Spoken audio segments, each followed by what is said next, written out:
From bureaus worldwide, this is FSN. Yeah, cheers, Ollie. Thanks very much. It is just after 5 p.m. We're live, you and I. How you doing? The 27th of September 2018. This is your Richie Allen Show. None other like it. Welcome to it, I tells you. Richie Allen. It's the Richie Allen Show. Broadcasting live on richieallen.co.uk and multiple platforms around the world. And now, here's your host, Richie Allen. Welcome one and all. You can tweet the programme between now and the end of it. It's at Richie Allen Show on Twitter. Email richie@richieallen.co.uk. Hope you've had a good Thursday. It's been another very Indian summer-ish day today. It's been very warm. It's been very pleasant, so it has. I've had a mad one. I've had some physiotherapy done today. I'll tell you more about that in a minute. And I went to see the doctor as well. All is good, but it kind of screwed my day up. But I managed to put together, I think, a very interesting programme for you. And over the course of the next hour or thereabouts, I won't bore you, that I promise you. Once again, it's at Richie Allen Show on Twitter if there's something you'd like to be telling me. Going to be talking about one of my favourite website, liveleak.com, in a minute. And a broadside fired at LiveLeak by those behind InfoWars. What's going on there? Tell you more about that shortly. I'm also going to talk about Agenda 21, Agenda 30, sustainable goals. I am. Sounds very boring. It ain't. Talk to you about that as well. And I will play you some audio from the testimony of Christine Blasey Ford, who's been testifying today about the allegations. She's alleging that she was assaulted by Brett Kavanaugh, one of Trump's nominee for the Supreme Court. And I will play you some of that a bit later on as well. I'm interested in the coverage of that, how it's being covered, mostly by the alt-right. And we'll talk about that as well. So it's going to be packed, is the next hour, or thereabouts. Yeah. Marvellous. So I did have the car crash. It's like a broken record, isn't it? But car crashes, because I never had one before, they go on forever. You get paid off, but you know, for your car, especially when you're not in the wrong. But you've got things to deal with thereafter then. I've got to scrap the car and get the scrappage fee, please God, for the car and all that messing around. But because I had a bit of a neck injury and an upper back injury, and which isn't going to kill me, I went to see a physio today. And I thought it'd be fairly straightforward, that I would go in and the physio would ask me a few questions, which she did. And she would probe delicately around the shoulder and the neck area. But she didn't. she didn't probe delicately. It was pretty painful. It was a young Romanian lady, was a physiotherapist. And she absolutely went to town on my back and on my neck. Admitted, Richie, you got a stiffy, didn't you? No, I did not. I don't get off on pain. I shouldn't be talking about this type of thing on late afternoon drive time radio either. No, I didn't. That sort of thing arouses old Tory ministers and High Court judges, the masochists amongst us. So yeah, that was crazy. Went to see a doctor then just after that. But here I am. I was never missing the show. Now, InfoWars ran a story today, overnight, I think. And its headline is, PayPal does business with degenerate websites after banning InfoWars. What's that all about? Hypocrite company joins coordinated establishment attack on conservatives. Right. Payment processor PayPal continues doing business with some of the internet's most vile websites, despite recently terminating its contract with InfoWars for allegedly violating the company's acceptable use policy. For example, according to Wikipedia, popular website World Star Hip Hop is infamous for posting videos of violent fights, police brutality, public sexual acts, public shaming, and child abuse. Yet below is a screenshot of the site's store page showing PayPal as an acceptable form of payment. The content on the site is so bad, we will not link any videos in this article, but here are just some of the headlines found on World Star Hip Hop. And then the article doesn't link to, but shows or displays some headlines from World Star Hip Hop. What a shame. Parents let 9-year-old child get tattooed in Ohio. Mother brings 2-year-old son to her fight with another girl. She's freaky. Chick sucks on a cucumber while twerking. Well, it's not morality destroying stuff, but it obviously has ruffled the feathers of the InfoWars editorial team. And then they bring LiveLeak into it. And InfoWars says another website, LiveLeak, features videos involving graphic content of fatal accidents or shootings and even ISIS beheadings, according to Wikipedia. And then there are a few samples of headlines from LiveLeak. Naked woman on a roadway, 2 blokes crushed by car falling off ramp, drunk girl getting run over by SUV. I would make the argument, as a longish term friend of Hayden Hewitt, the drunk girl getting run over by SUV is a public service video. Don't get pissed and walk across a road. Look at what might happen to you there. Don't be naked on a roadway. It's not good. And don't hang around under ramps. You never know, a car might fall off them, right? That's a bit silly. What's it all about then? Well, it is absolutely garbage. Dreadful nonsense from InfoWars. So PayPal has decided not to do business with InfoWars. I wouldn't support that, much as InfoWars is much of a nonsense these days. Hayden Hewitt certainly, and I don't speak for Hayden, by the way, and the LiveLeak guys, whom I don't speak for either, wouldn't in any way be supportive of PayPal deciding not to allow InfoWars to use its payment method, to use its service. So what are they doing? What's the motivation behind InfoWars? And of course you could choke on the irony here, because while InfoWars is complaining that YouTube is banning it and we're being banned on Twitter, LiveLeak, which is one of the biggest websites in the world, continues to host InfoWars. Right? Not so much as a nod to that reality, not so much as an acceptance or an admittance by Infowars.com that, wow, yes, okay, we're not on YouTube, but one of the biggest websites in the world, LiveLeak.com, continues to host their content. Madness. What are they saying? We've been targeted. Now we want you to target LiveLeak too? And World Star Hip Hop? What sort of nonsense is that? It goes to show what the truther industrial complex is and always was. Me. Look at me, it's all about me. I'm being attacked. It's not about the information. It's not about carrying information and stories that couldn't get on the mainstream media. It's all about me. Me. And in a show of pathetic petulance, they're demanding now, InfoWars, that LiveLeak.com, the most important website on planet Earth, is sanctioned by PayPal just because they sanctioned us. It's pathetic. And as far as I know anyway, there isn't any payment methods employed by LiveLeak.com and PayPal. They've got some graphic InfoWars, but I don't think PayPal, I don't think LiveLeak.com uses PayPal for anything. This is dreadful. This is the truther industrial complex where money is the only god. It's the only god. This predatory behaviour of truthers, you know, they're in the business of doing nothing else but finding out what you want to hear and then giving it to you by the truckload. That's what they're doing. And by the way, InfoWars is not under any real attack. So YouTube stopped its videos for the time being. They won't let them host their videos. It's got a website that's up there in the top 500 websites in the world. They don't need YouTube to host their videos. They don't need Twitter to put their bullshit online on a daily basis. They don't need it. They've gone way beyond that. They make millions and millions from peddling super male vitality pills and all that crap that Alex says he takes himself. This is rubbish.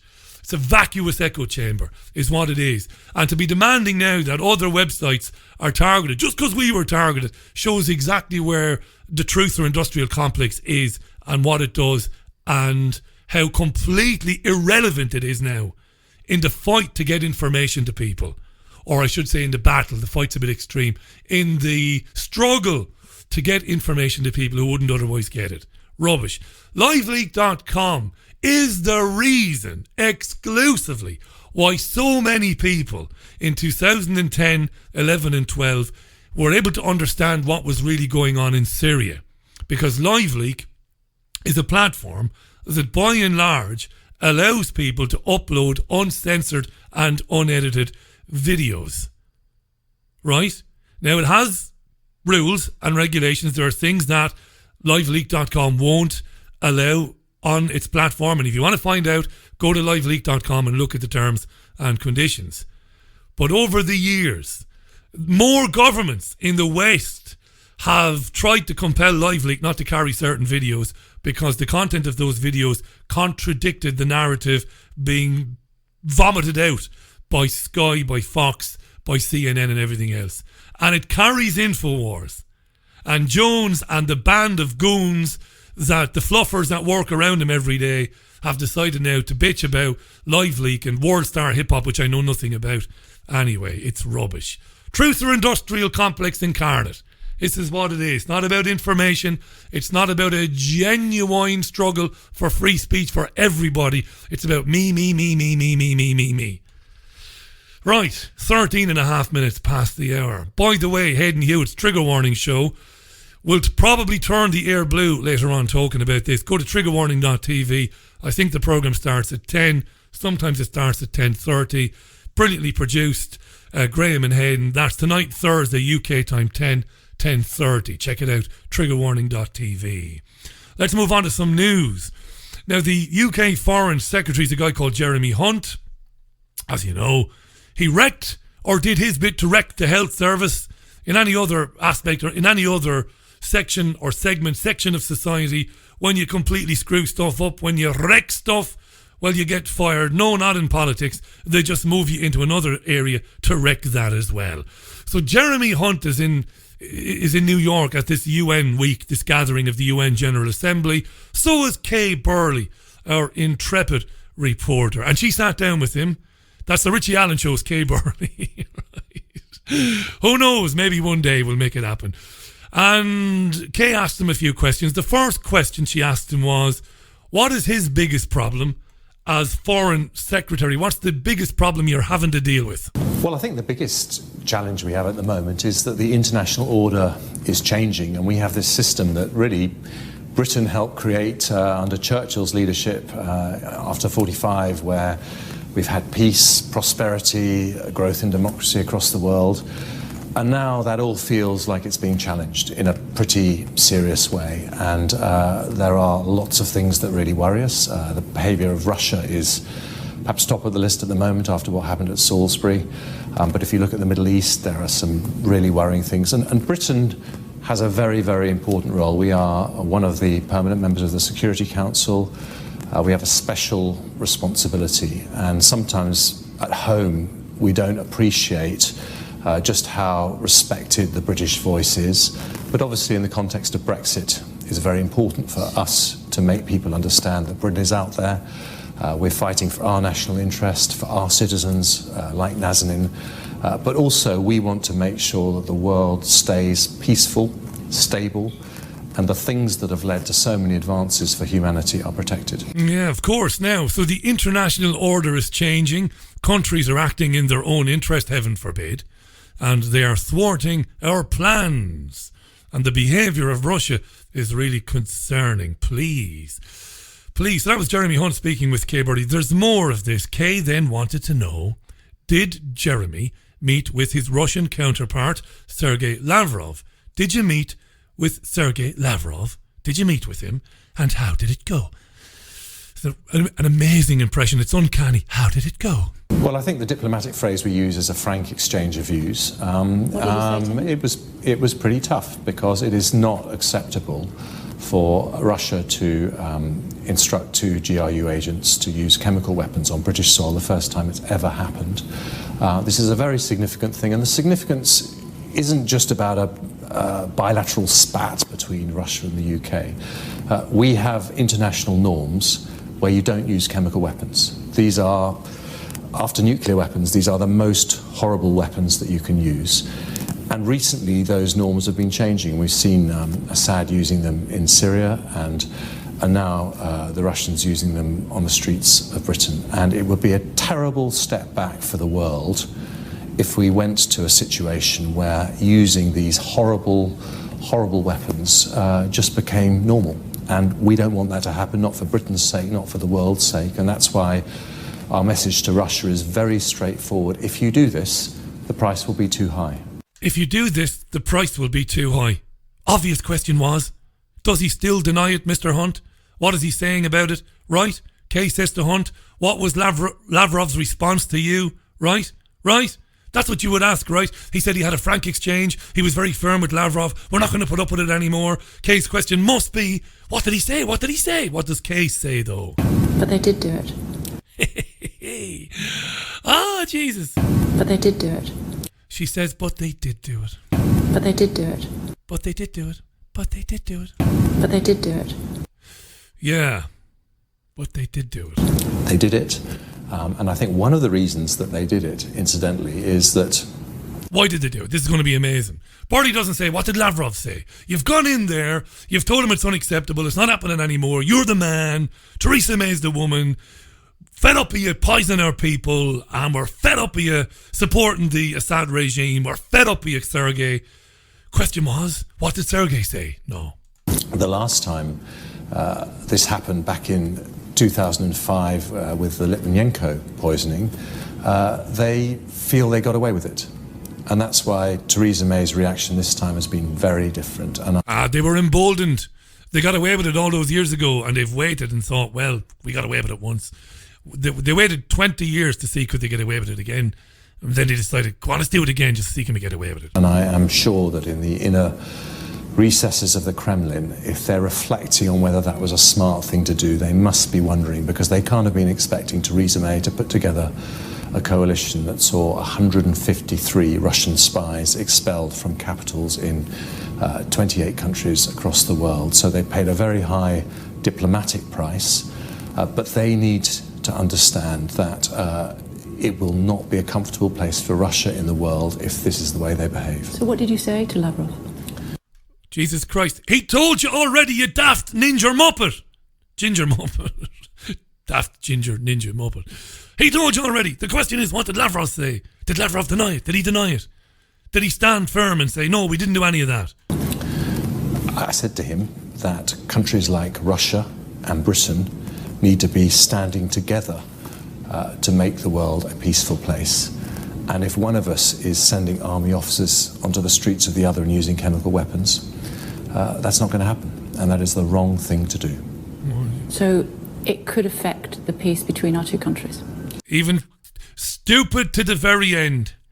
So it could affect peace between our two countries. She asked him repeatedly to say, what did you say to Lavrov? You were the man. I was very firm. I took a very strong hand. We told him this. No question about Lavrov. I have to keep repeating that. Kay Barley is so stupid that when you stand next to her, you can hear the ocean. Barley is so stupid that when Sky's weatherman says it's chilly outside, she runs off camera to grab a spoon. Barley is so stupid that her psychic only charges her half price to read her mind. You want the funniest bit of this? It got funnier because when she finished talking about Russia, she went on to talk about Iran. Then she talked about Brexit in the same softball style. And when she was finished with Hunt, she cut live to Sky's political editors Faisal Islam and Dominic Waghorn. I swear to God, right? So she's finishing with Hunt. She's live at the UN. Thank you, Foreign Secretary, lovely. You're with Sky and the Kay Burley Show. And then she says, live now to to Sky's political editor Faisal Islam and political correspondent Dominic Waghorn. She then asked them what did they make of what Jeremy Hunt had to say to her. You will not believe their answers. Well, you gave him quite a roasting there. I'm sure he's going to enjoy the UN Security Council more than... She gave him what? Say that again, Faisal. Well, you gave him quite a roasting there. I'm sure he's going to enjoy the UN Security Council more than... She gave him a roasting? No, she didn't. What does Dominic Waghorn think? With Faisal, you gave him a good grilling there, Kay. And... I agree with Faisal, you gave him a good grilling there, Kay. Pull your tongue out of her arsehole, Dominic. She gave him a good grilling. Don't make me laugh. Oh, Jesus. The only question there was, when you turned the carpets red with your bloodletting of Sergei Lavrov, what did he say? She couldn't even ask him that. 22 and a half minutes past the hour. We'll take a quick break. When we come back, we're going to talk about Melinda Gates and Bill Gates and Agenda 21, Agenda 30. You don't want to miss this. Back in a minute. Have you lost access to important data from a computer hard drive, mobile phone, or other storage device? Maybe you have a broken hard drive containing years of information, or a smartphone that no longer works from which you'd like the pictures, movies, and chats recovered. If you would like to recover data from any type of digital device, including desktop and laptop computers, external hard drives, cameras, smartphones, NAS, and RAID servers, then contact Data Clinic today at dataclinic.co.uk now.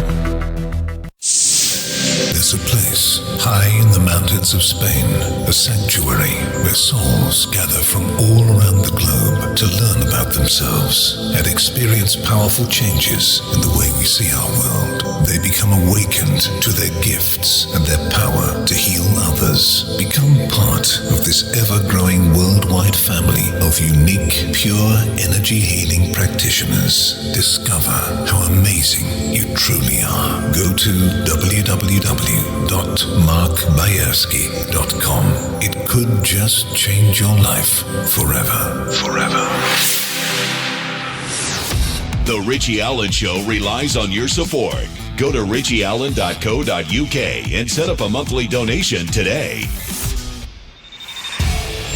Welcome back to the most listened to independent radio show in Europe. It's your Richie Allen Show.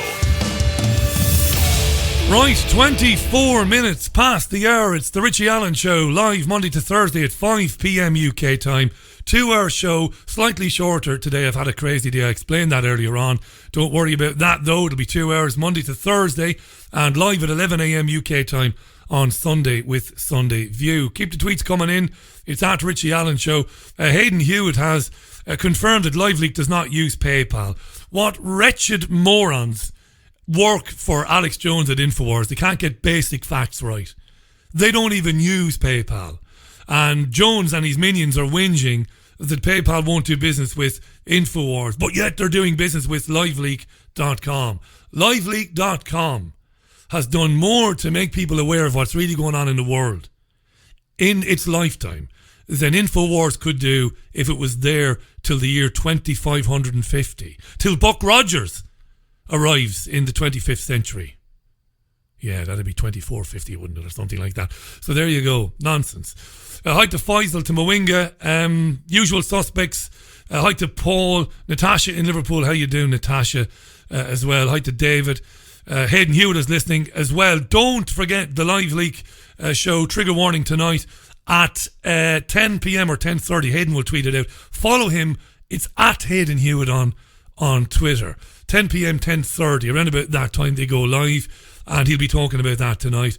It's more than just petty squabbling between two very big websites. It's much more than that. It's incredibly sinister of InfoWars to be doing that, to be demanding that LiveLeak is sanctioned by PayPal, which doesn't even, as we said already, operate. LiveLeak doesn't use it.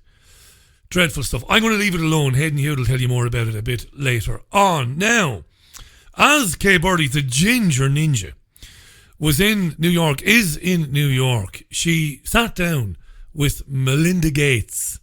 Now, what a beauty Melinda Gates is, folks. She was in New York. She was at the UN to meet with various world leaders and various foreign ministers and foreign secretaries. What are they doing there? What are Bill and Melinda Gates doing at the United Nations? Well, Burley managed to ask that much at least. Why are you here? And this is what Melinda Gates had to say. Bill and I are here at the United Nations Week really talking about these goals that the UN set several years ago to try and make the world a more peaceful and prosperous place.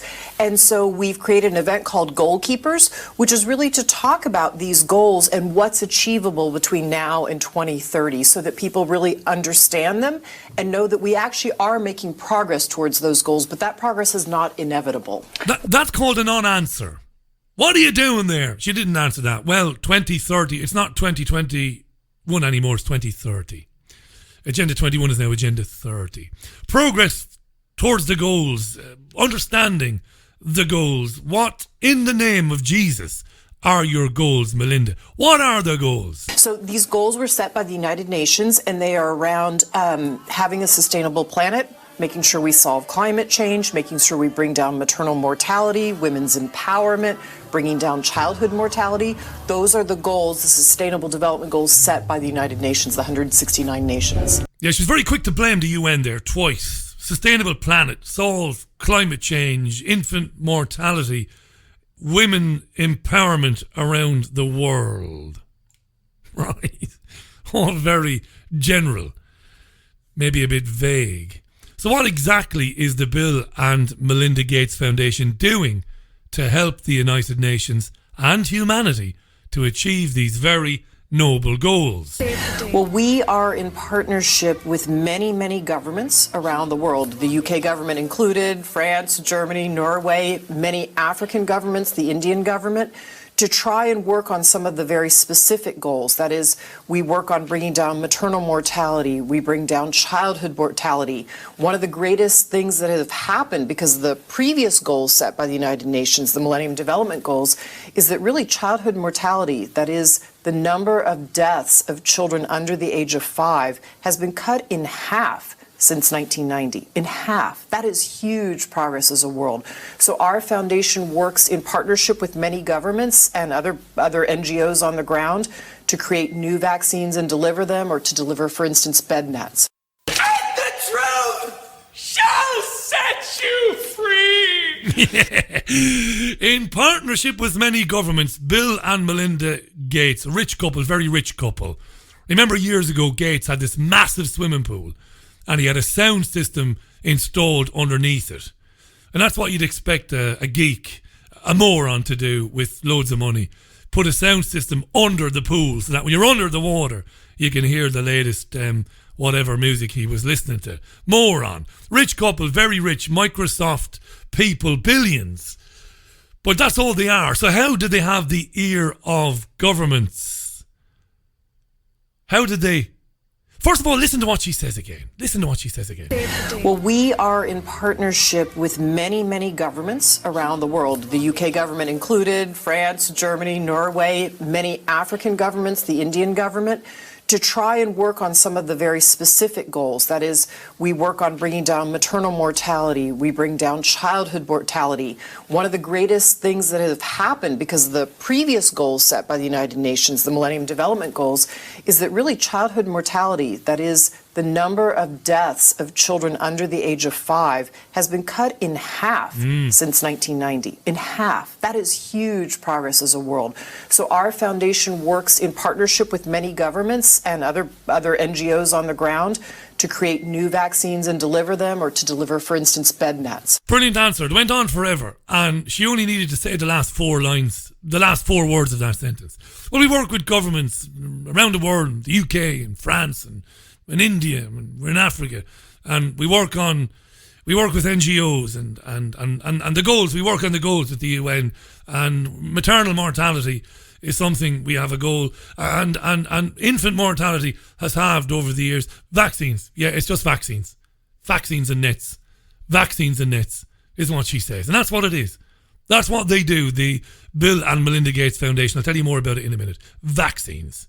Then Kay Burley bizarrely says something about the population of Nigeria going to be higher than the population of the United States. Burley is batshit crazy. I was speaking to one of your colleagues earlier who was pointing out to me that the population in places like Nigeria is going to be higher than what it is in the United States. Yeah. What the fuck, like? But anyway, back to vaccines again. It's all about vaccines. Right. So one of the things that Bill and I are highlighting today at this goalkeeper session here at the United Nations Week is that we need to really pay attention to the youth population and the growing number of youth on the continent of Africa. And it hangs in the balance. If we help them lift themselves up, we need to pay attention to the youth on the continent of Africa and the growing number of youth. This is very sinister. It is really. I'm not making something where there isn't something. Listen. Youth population and the growing number of... Listen. We need to really pay attention to the youth population and the growing number of youth. Is that we need to really pay attention to the youth population and the growing number of youth on the continent of Africa. Why? Why do you need to do that? See, if Burley was any good, if she was a journalist, she would say, what do you mean by that?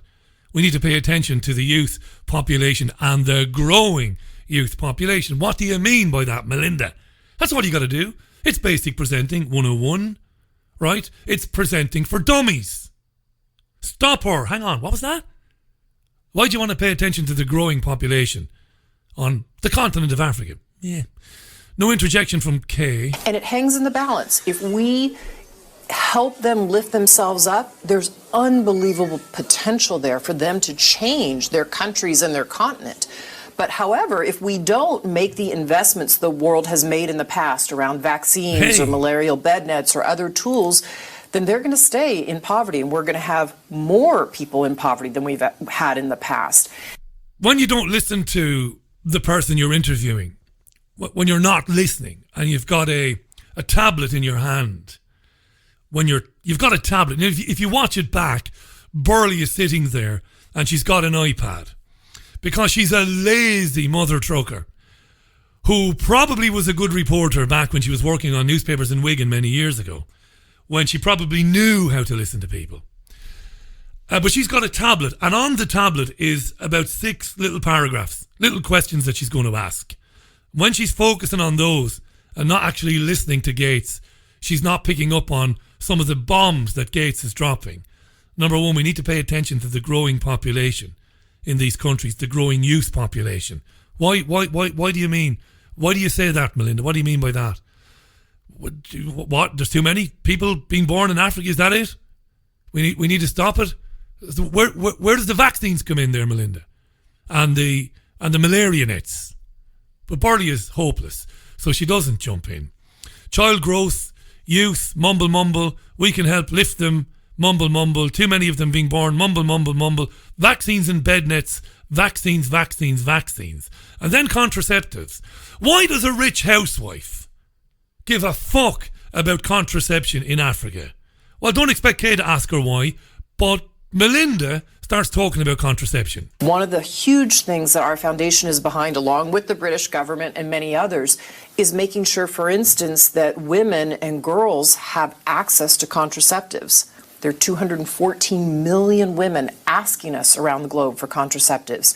And if we give them the tool that many women in the UK use, or the tools that women in the United States use, they can then choose if and when to have children. And if they space the births of their children are likely to grow up more healthy, and the family's more likely to be wealthy. We know that from great research over time. Depopulation, folks. You see, it even sounds mad when you say it out loud. For a guy who cut his teeth in commercial journalism as I did, to be saying this stuff. She's given the whole game away in the 3 clips there. The growing youth population is a big problem. We're going to give vaccines and contraception pills to the poor black babies to help them rise up. And while she's saying this stuff, Kay Burley is like a nodding dog on the back window of an old Robin fucking Reliant. Just sitting there, yeah. Picture me nodding now, yeah. No questions, just an adoring gaze. Burley is thinking, I'd love to have your money, Melinda, so I could get out of this shitty fucking job. How does the Gates Foundation measure success in Africa, Nigeria? Let's say Nigeria. This is one question Burley did ask. Burley didn't understand the concept of the question or the gravity of the question, but she asked it anyway. How do you, as the Gates Foundation, how do you measure success in Nigeria, Africa? What does Melinda say? Well, we look at a whole number of things around these sustainable development goals. We look at, is nutrition getting better for children? That is, and we can measure that by saying how many children are stunted. Well, the stunting number is actually coming down around the world. One of the countries that's done the best on nutrition programs is Brazil. Their stunting rate was cut dramatically in the last 20 years. We can take the lessons from Brazil, and we're applying those in places like Nigeria. Ethiopia's had a steady decline in stunting. Just on Brazil, before she waffles on about stenting, just on Brazil, her company and her husband gave the Zika virus to Brazil. Read John Rappaport. And read about glyphosate. Go to John Rappaport's website and read all about this. This is garbage. That Brazil is some sort of success story. It isn't. Again, Birdie wouldn't know anything about Zika or any of that, so she carries on. Have a listen. They're the second largest population on the continent of Africa. So we look at all kinds of issues, of measures. We look at stunting.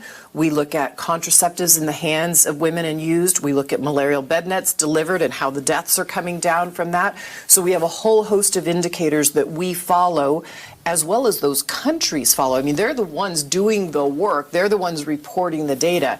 And I think our job as philanthropists and as government, as high-income governments, is to help take the tools and the innovations from our countries, or the tools and innovations that they're creating in their own countries, and make sure those come forward and get into everybody's hands. Yeah. Nutrition.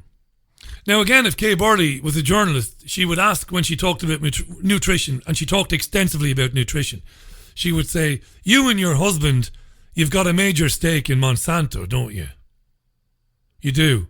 A major stake. You've got more than 500,000 shares, worth an untold amount of money. Although, after the glyphosate ruling, it might be the case that the share price has been hit somewhat. I don't know. I didn't check it today. Me and Bill have a major stake in Monsanto, and we're getting our Franken seeds into third world countries.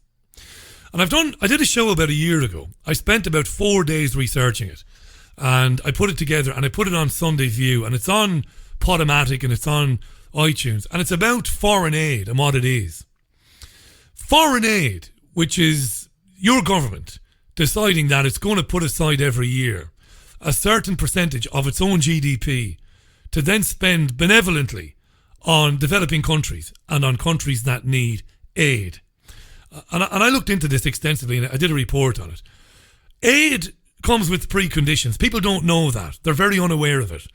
Is that when your country, like the UK for example, gives a certain amount of foreign aid, hundreds of millions, maybe several billion pounds over a few years from this country, people think it goes to developing countries. It goes to really lift people out of poverty immediately. It provides food and it provides shelter. That's what people think. Well, no, because the foreign aid that is spent by countries like the UK, meant for developing countries and developing economies, is actually brokered by lunatics like Bill Gates and his foundation. The money doesn't go to people directly. It isn't spent on sanitation, on aquifers and teaching and real sustainable organic farming. It isn't. It's spent on medicine and biotech. And that's the truth. That's not a conspiracy theory. You heard this first on the Richie Allen Show. That's where the money goes. Those are the preconditions for this spending. It must be spent on, the vast majority of it, on medicines and biotech. It's wonderful. And this clown, Gates, has 500,000 shares in Monsanto. There is no corporation on planet Earth that presents a greater threat to humanity than Monsanto. Roundup, weed killer, glyphosate causes cancer. We know. Judgment recently against the company for $300 million. And if Burley was even half a journalist, the ginger fecker would have said to Mel Gates, comment please on Roundup.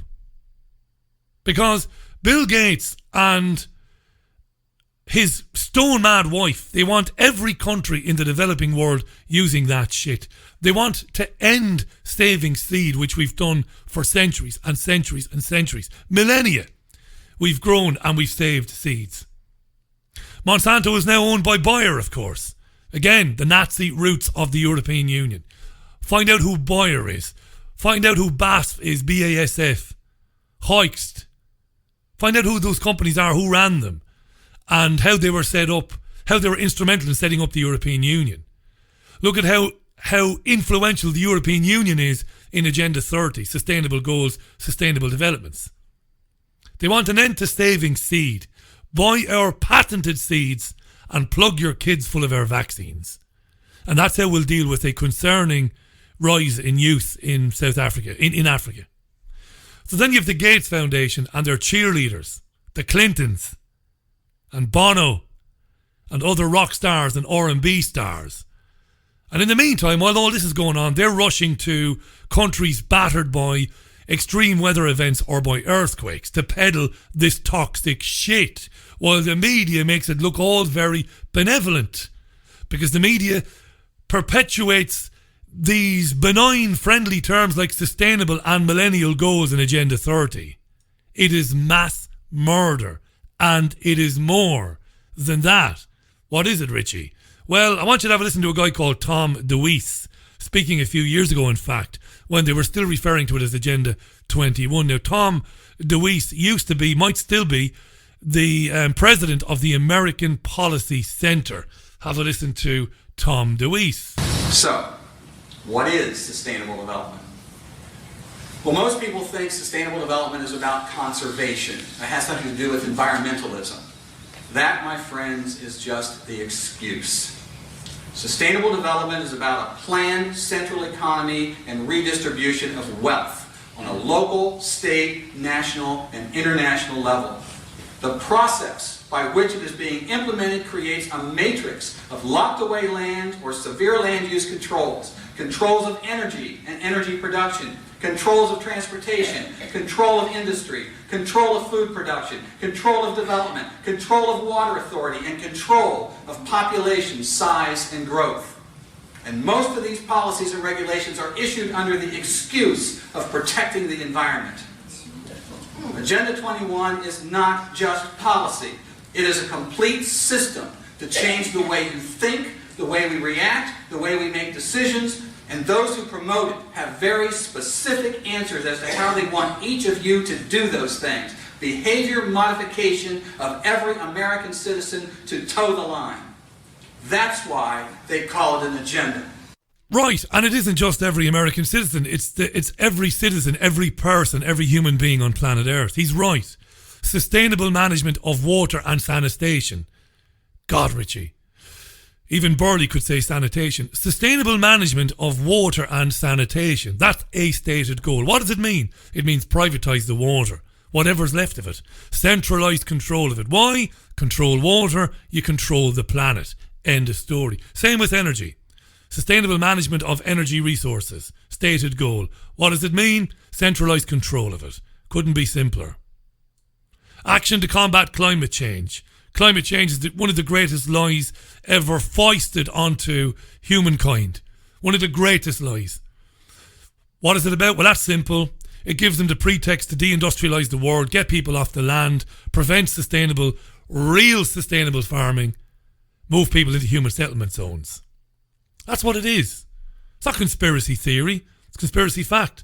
My great friend and colleague, the actress Jean-Anne Crowley, who's fresh from putting on a fantastic play in Ireland, in the west of Ireland recently, and in Dublin, is on to me saying the elite, it is well rumoured and not without a lot of circumstantial evidence, elites have a major heritage seed bank frozen somewhere like Alaska.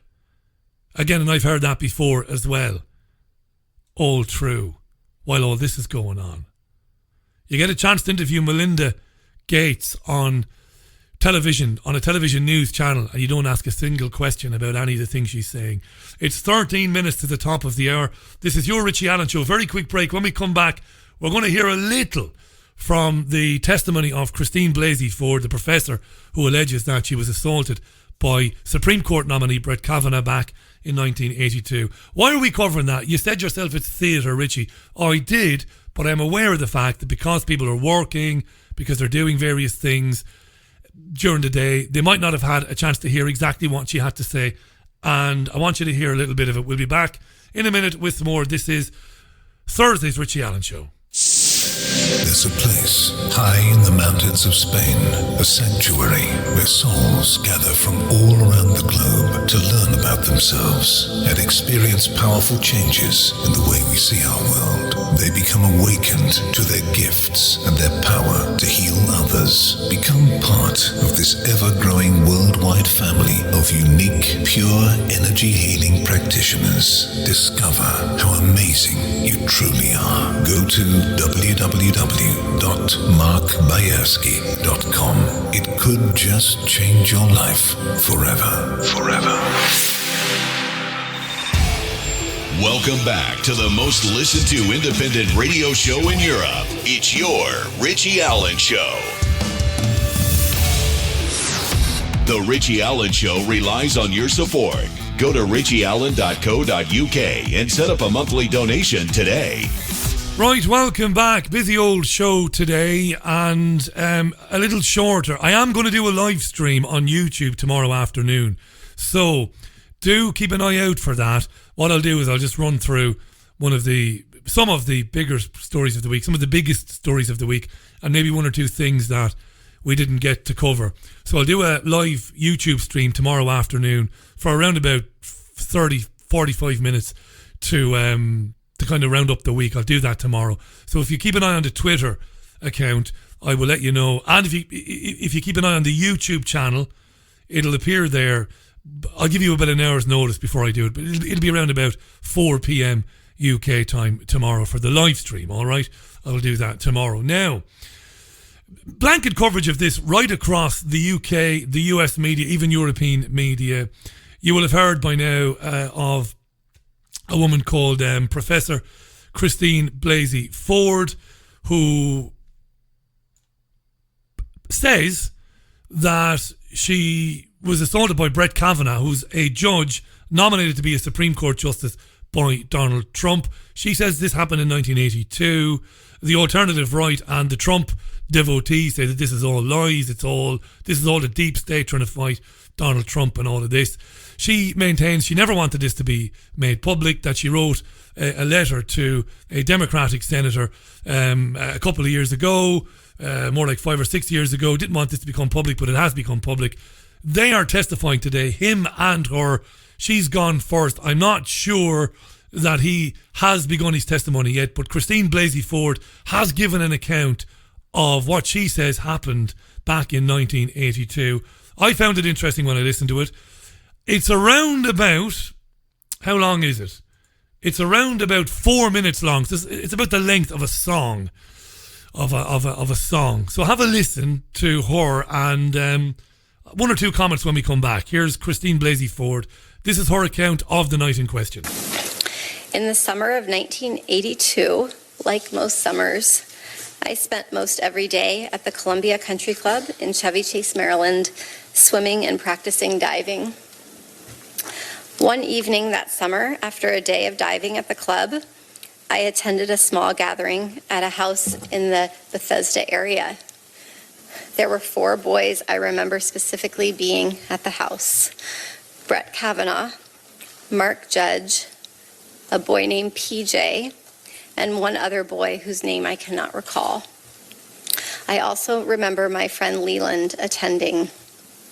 I do not remember all of the details of how that gathering came together, but like many that summer, it was almost surely a spur-of-the-moment gathering. I truly wish I could be more helpful with more detailed answers to all of the questions that have and will be asked about how I got to the party and where it took place and so forth. I don't have all the answers, and I don't remember as much as I would like to. But the details about that night that bring me here today are the ones I will never forget. They have been seared into my memory and have haunted me episodically as an adult.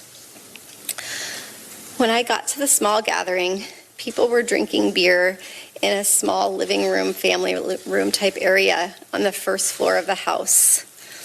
I drank 1 beer. Brett and Mark were visibly drunk. Early in the evening, I went up a very narrow set of stairs leading from the living room to a second floor to use the restroom. When I got to the top of the stairs, I was pushed from behind into a bedroom across from the bathroom. I couldn't see who pushed me. Brett and Mark came into the bedroom and locked the door behind them. There was music playing in the bedroom. It was turned up louder by either Brett or Mark once we were in the room. I was pushed onto the bed, and Brett got on top of me. He began running his hands over my body and grinding into me. I yelled, hoping that someone downstairs might hear me, and I tried to get away from him, but his weight was heavy. Brett groped me and tried to take off my clothes. He had a hard time because he was very inebriated, and because I was wearing a one-piece bathing suit underneath my clothing. I believed he was going to rape me. I tried to yell for help. When I did, Brett put his hand over my mouth to stop me from yelling. This is what terrified me the most and has had the most lasting impact on my life. It was hard for me to breathe, and I thought that Brett was accidentally going to kill me. Both Brett and Mark were drunkenly laughing during the attack. They seemed to be having a very good time. Mark seemed ambivalent, at times urging Brett on, and at times telling him to stop. A couple of times I made eye contact with Mark and thought he might try to help me, but he did not. During this assault, Mark came over and jumped on the bed twice while Brett was on top of me. And the last time that he did this, we toppled over and Brett was no longer on top of me. I was able to get up and run out of the room. Directly across from the bedroom was a small bathroom. I ran inside the bathroom and locked the door. I waited until I heard Brett and Mark leave the bedroom, laughing, and loudly walk down the narrow stairway, pinballing off the walls on the way down. I waited, and when I did not hear them come back up the stairs, I left the bathroom, went down the same stairwell, through the living room, and left the house. That was her account of it, and as far as I understand, it's still going on, and Brett Kavanaugh will testify later on. My friend, the oft-mentioned and previously mentioned Jean Ann Crowley, doesn't buy it for a minute and thinks the left do not want this chap appointed to this position for reasons best known to them. She points out there's a couple of strange choices, or there's a strange use of language in there where she says accidentally going to try and kill me. One of the things Jean Ann says, which I profoundly disagree with, is that the Clintonites, the Clintons and their minions and their cohorts and their co-criminals are worried about this guy being appointed. See, I don't buy that for a minute. To many of these people, this will feel real, this stuff that's going on. But no way is this guy ever going to go after the Clintons. You know, the great friends and associates of Donald Trump. Never in a million years. It's not going to happen. This is divide and conquer, and it's just more theatre for the alt-right and the far left. And whether this woman is telling the truth or not, I haven't a clue. No idea. I'm very interested in the way it's being reported. I'm also interested in what this type of thing can lead to. It can lead to people being tried in the glare of the media without ever having the right to say, well, hang on a second, what is the evidence against me? She mentioned Mark Judge there. This guy, Mark Judge, says he has no memory of this, although it's alleged that his girlfriend or his ex-girlfriend says that she'll testify before a Senate committee. It happened 36 years ago, if it happened at all. And I have no dog in the fight. I reject utterly the legitimacy of Trump, the Clintons, Obama, all these people. They're puppets for an elite that most people don't know exists. So for me, it's got nothing to do with anything. But I'm very interested in the way it's been reported. You know, Jean Ann reckons that this follows on the heels of the genesis of the Me Too movement, and she feels that's significant, and it might very well be significant. You know, there's a paradigm shift here in terms of how people can make accusations against people and how those accusations can grow legs very quickly and can condemn people and have people thrown out of jobs without the accuser ever having to present any hard evidence. That is very interesting. Is this woman telling the truth? I don't know. I've no idea. Do you think Donald Trump is clean? Really?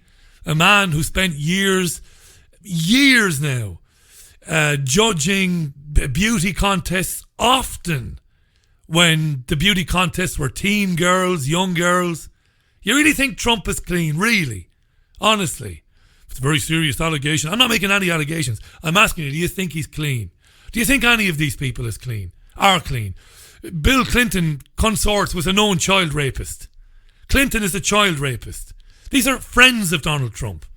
Jeffrey Epstein, the royal family, Prince Andrew, Richard Branson. Do we really believe that if this guy was nominated by Trump that the first thing he would do is go after the Clintons? No. There's something else going on here. It's deeper than whether this woman was assaulted or not. If she was assaulted, what a terrible shame.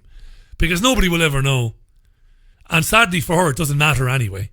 And like I said the other night, and I have to echo something Patricia Braunschweiler, a friend of mine, mentioned the other night as well.